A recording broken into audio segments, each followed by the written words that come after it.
Hi students, good morning.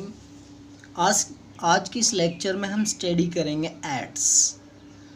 Dear students, ads के बारे में हर कोई पूरी तरीके से कंप्लीट नॉलेज नहीं रखता।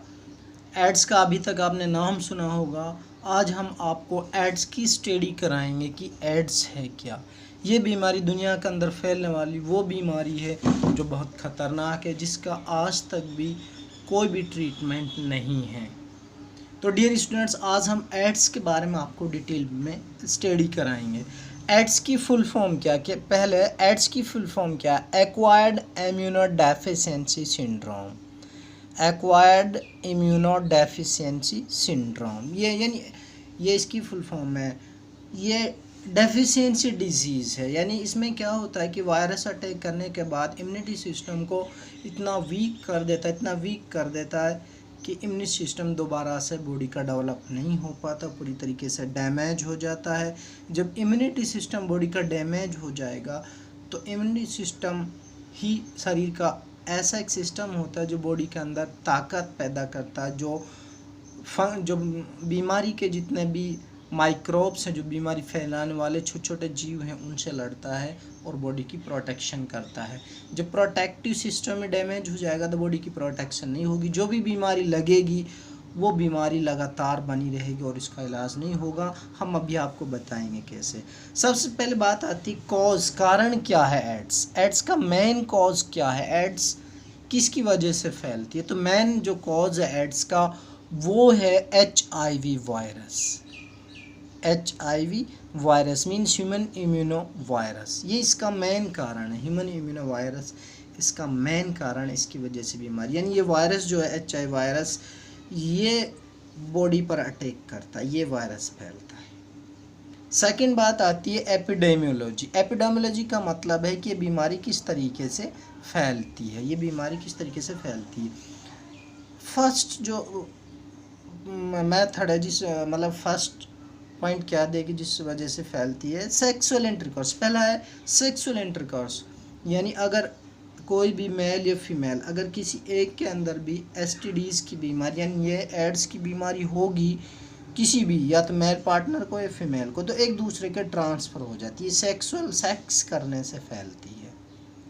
दूसरी बात है by using of contaminated needle and syringe. तो इस तरीके से डियर स्टूडेंट्स, मान लो किसी को एड्स की बीमारी है, वो पेशेंट्स ऑलरेडी एड्स का पेशेंट है, तो उस तरीके से मान लो अगर उसका निडल, यानी जिसको एड्स की बीमारी, उसका निडल, उसका सिरिंज या उसका कोई भी आर्टिकल्स यूज़ हुआ और उस आर्टिकल्स का कंटेंट मान ले किसी नॉर्मल या हेल्थी बॉडी के अंदर जाएगा, तो आप जानते हैं कि निडल या सिरिंज के थ्रू जो उसके अंदर वायरस है एड्स वाले पेशेंट का, तो वो नॉर्मल यानी हेल्दी पर्सन के अंदर एंट्री करेगा। तो इस तरीके से हेल्दी पर्सन को भी एड्स की बीमारी हो जाएगी। इस तरीके से कंटामिनेटेड आर्टिकल, निडल या सिरिंज, इस चीज़ों से भी एड्स के फैलने के चांसेस है। डियर स्टूडेंट्स, आपने देखा होगा आज से 5 साल पहले, 10 साल पहले डॉक्टर एक ही निडल और सिरिंज का यूज़ करते थे, बट अब उसको बैन कर दिया गया क्योंकि उससे इसी तरीके से बीमारियां फैलती हैं। नेक्स्ट है बाय कंटामिनेटेड ब्लड ट्रांसफ्यूज़न। मान ले किसी को एड्स की बीमारी, अगर उसका ब्लड ट्रांसफ्यूज़ किया गया यानी उसको ब्लड चढ़ा दिया गया किसी भी नॉर्मल व्यक्ति के, या मान ले कोई ऑर्गन है, कोई ऑर्गन डोनेट किया एड्स वाले पेशेंट ने और किसी नॉर्मल व्यक्ति को ऑर्गन ट्रांसप्लांट किया गया या नॉर्मल को ब्लड चढ़ाया गया एड्स के पेशेंट का, तो जिसको भी ये ब्लड या ऑर्गन ट्रांसप्लांट किया जाएगा उस हेल्दी पर्सन को भी एड्स की बीमारी फैल जाएगी। नेक्स्ट है from infected mother to baby during parturition and breastfeeding. मान ली किसी भी फीमेल को एड्स है, अगर वो फीमेल जिस भी बच्चे को जन्म देगी तो उस बच्चों को ऑटोमेटिक एड्स की बीमारी ट्रांसफ़र हो जाएगी। यानी किसी भी फीमेल के अंदर कोई बच्चा है तो उसको एड्स उसकी मदर से ऑटोमेटिक ट्रांसफ़र हो जाएगी। या मान लो ब्रेस्ट फीडिंग किया, किसी भी फीमेल ने एक नॉर्मल बच्चे को ब्रेस्ट फीड किया, यानी उसको अपना दूध पिलाया किसी भी फीमेल ने, और मान लो उसको एड्स की बीमारी है, तो उस एड्स की बीमारी से उस फीमेल के अंदर से वो एड्स का वायरस एक बेबी को चला जाएगा। इस तरीके से बेबी के अंदर भी एड्स की बीमारी होगी। नेक्स्ट जो है एड्स का कॉज, जो एपिडेमियोलॉजी है, वो है आर्टिफिशियल इंसेमिनेशन। कई बार क्या होता है कि स्टूडेंट्स जो मेल होता है वो इंसेमिनेट नहीं कर पाता, कोपुलेटरी एक्शन नहीं कर पाता, तो जो स्पर्म होता है, स्पर्म सीमेन जो होगा, सीमेन को आर्टिफिशियली फीमेल की वेजाइना के अंदर इंसर्ट किया जाएगा। तो जब आर्टिफिशियल फीमेल की वेजाइना के अंदर इंसर्ट किया जाएगा तो उस तरीके से भी एड्स के फैलने के चांसेस होंगे, क्योंकि वो एक नेचुरल मेथड नहीं है सीमेन को लेना, फिर उसके बाद में फीमेल की वेजाइना के अंदर ट्रांसफ़र करना, वहाँ से यूट्रस में जाना, वो एक तरीके से आर्टिफिशियल मेथड है। तो इस ऐसे मेथड अपनाने से भी एड्स की बीमारी फैलने के चांसेस हैं।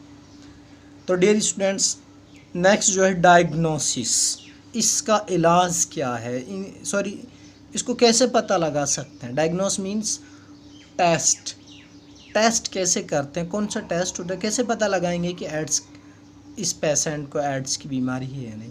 तो डियर स्टूडेंट, एड्स का पता लगाने के लिए एक फेमस टेस्ट होता है ELISA, enzyme linked immuno sorbent assay. ये टेस्ट होता है, एक वेस्टर्न ब्लड टेस्ट होता है। इन टेस्टों से ये पता लगा जाता है कि इस पेशेंट को HIV वायरस है या नहीं है। हमारी नॉर्मल भाषा में इस टेस्ट को HIV टेस्ट बोलते हैं।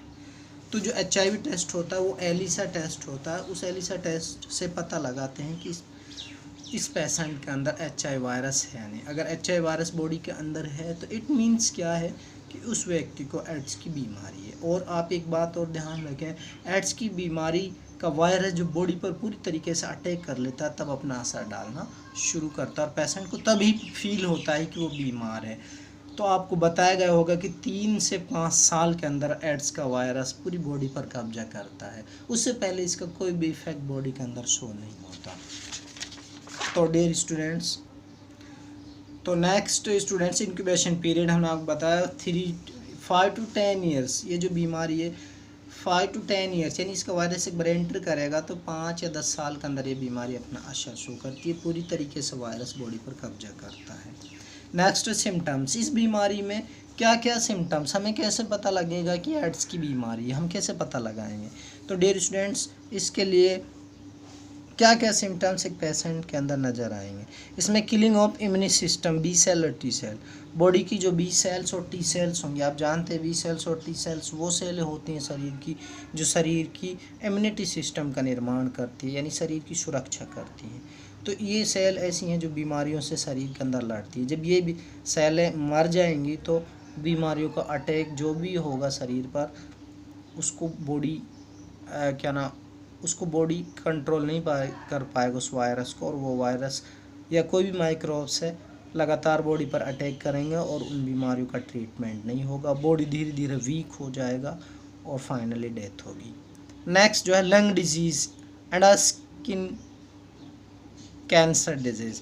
इस बीमारी में डियर स्टूडेंट्स कैंसर की बीमारी होती है। अब आप कहेंगे कि इसमें कैंसर एक अलग बीमारी है, तो इसमें कैंसर कैसे होगा। डियर स्टूडेंट्स, आपको बताया जाता है कि एड्स एक्चुअल में कोई बीमारी नहीं है। एड्स का मतलब है शरीर की रोग प्रतिरोधक क्षमता का खत्म होना।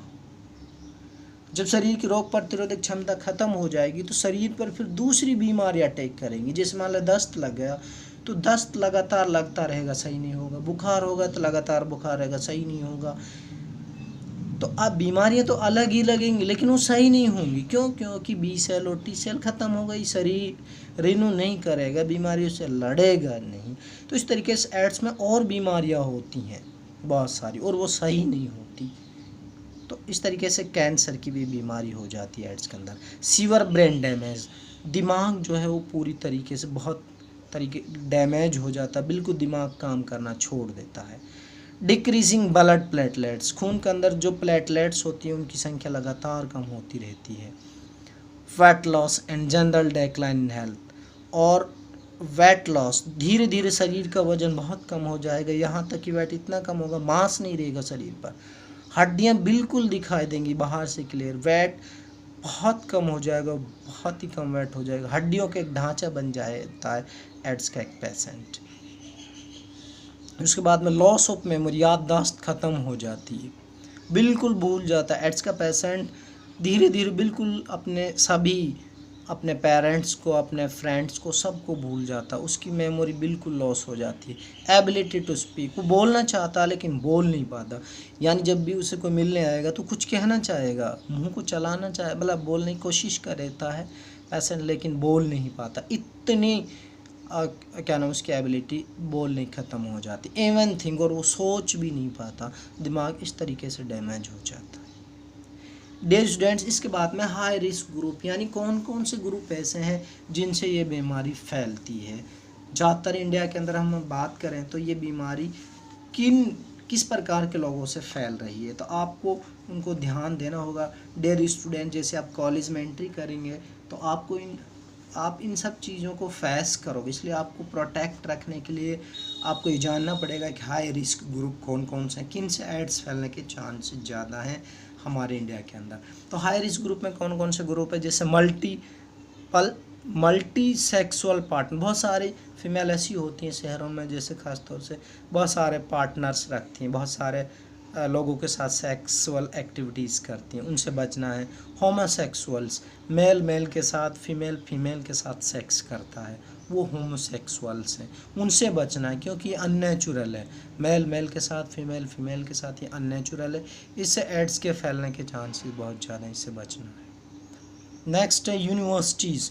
डियर स्टूडेंट, यूनिवर्सिटीज़ के अंदर एड्स के फैलने के चांसेस बहुत ज़्यादा होते हैं, क्योंकि अलग अलग जगह से लोग स्टूडेंट्स आते हैं, तो उन बच्चों में बहुत ज़्यादा एड्स मिल रही है। आजकल हम देख रहे हैं इंडिया के अंदर बहुत सारी यूनिवर्सिटी के स्टूडेंट्स के अंदर एड्स होती है, उनसे बचना है। कॉलेज के स्टूडेंट्स भी, क्योंकि वो होमोसेक्सुअल भी हो सकते हैं, उनमें कुछ स्टूडेंट्स मल्टीपल सेक्सुअल पार्टनर्स भी हो सकते हैं, तो उनके अंदर भी एड्स के बहुत केसेस पाए गए हैं।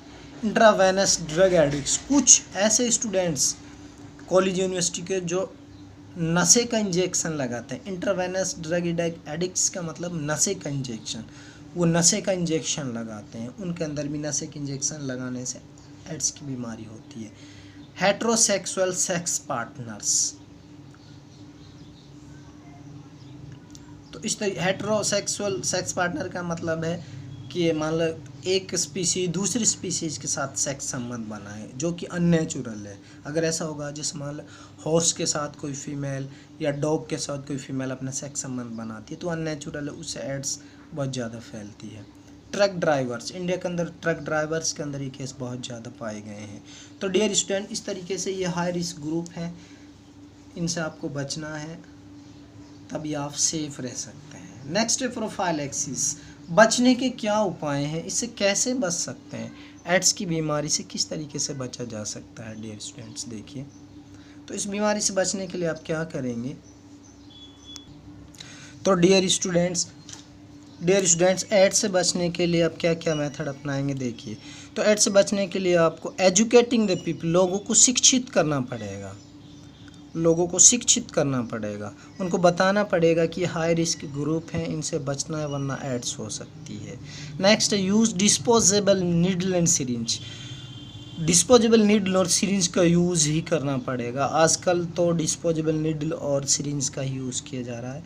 अवॉइडिंग प्रोस्टिट्यूशन, धंधा करने वाली शहरों में जो वेश्यावृत्ति से जुड़ी हुई फीमेल से गर्ल्स होती हैं, उनसे बचना होगा, तो उनसे बचना होगा, तभी एड्स आप बच सकते हैं। Multi partner sex and homosexual, तो बहुत सारे मल्टी पार्टनर जो सेक्स बनाते हैं, शहरों में एक ट्रेडिशन है कि एक फीमेल कई सारे पार्टनर्स बनाती है, उससे बचना होगा। होमोसेक्सुअलिटीज़ से बचना है, यानी मेल के साथ फीमेल के साथ जो सेक्सुअल एक्टिविटीज़ है उससे बचना है। नेक्स्ट यूज़ कंडोम्स, कंडोम का यूज़ करना है, जितना कंडोम का यूज़ किया जाएगा उतना ही एड्स से प्रोटेक्ट रहने के चांसेस काफ़ी हैं। Next students, screening test of donors must be done before donation of blood. तो डियर स्टूडेंट्स, ब्लड डोनेट करते समय जितने भी डोनर्स हैं उनका स्क्रीनिंग टेस्ट होना ज़रूरी है, मीन्स उनके अंदर एड्स की बीमारी या दूसरी एसटीडीज़ की बीमारी तो नहीं है, चेक करने के बाद ही ब्लड को डोनेट किया जाना चाहिए। तो इस तरीके से इन मेथड को हम अपनाएंगे तो हम एड्स से बच सकते हैं। नेक्स्ट है थेरेपी, इलाज क्या है, इस बीमारी का इलाज क्या है। Till today there is no specific therapy against HIV virus. आज तक भी वायरस के खिलाफ, यानी HIV वायरस जो है, इसके खिलाफ कोई भी एंटीबायोटिक आज तक भी अवेलेबल नहीं है। बट कुछ मेडिसिन्स हैं, जैसे एजिडोथाइमिडिन है, एंटियाज है, ये क्या है, ये suppress the activity of HIV virus की एक्टिविटी को कुछ हद तक ये सप्रेस कर देती हैं, रोकती हैं। यानी जो HIV वायरस उसकी एक्टिविटी कुछ हद तक रोक देती हैं, लेकिन वायरस को किल नहीं करती है। एजेटियोटियास। वैसे तो मार्केट में कोई भी दवाई ऐसी अवेलेबल नहीं जो एड्स का कंप्लीट इलाज कर सके, बट फिर भी एजिडोथाइमिडिन और टियास इन ड्रग्स का यूज़ किया जाता है। इससे HIV वायरस की एक्टिविटी काफ़ी हद तक रुक जाती है। तो इस तरीके से डियर स्टूडेंट्स, एड्स का टॉपिक यहाँ ख़त्म होता है। इसके बाद में डियर स्टूडेंट्स, ये इस चैप्टर 4 रिप्रोडक्टिव हेल्थ का आखिरी टॉपिक था। इसके बाद में ये टॉपिक फिनिश है। कल हम आपके लिए टेस्ट अपलोड करेंगे, बायो का जो टेस्ट है चैप्टर 4 रिप्रोडक्टिव हेल्थ, इसका कल आपको टेस्ट बनाकर मैं आपको डाल दूंगा। तो आपको सेल्फ इवैल्यूएशन करना है, टेस्ट खुद देना है ईमानदारी से, और अपने आप को इवैल्यूएट करना है, खुद अपना टेस्ट चेक करना है कि आपने इस चैप्टर के अंदर क्या सीखा क्या नहीं। इसके बाद में हम 5th चैप्टर स्टार्ट करेंगे। Thank you.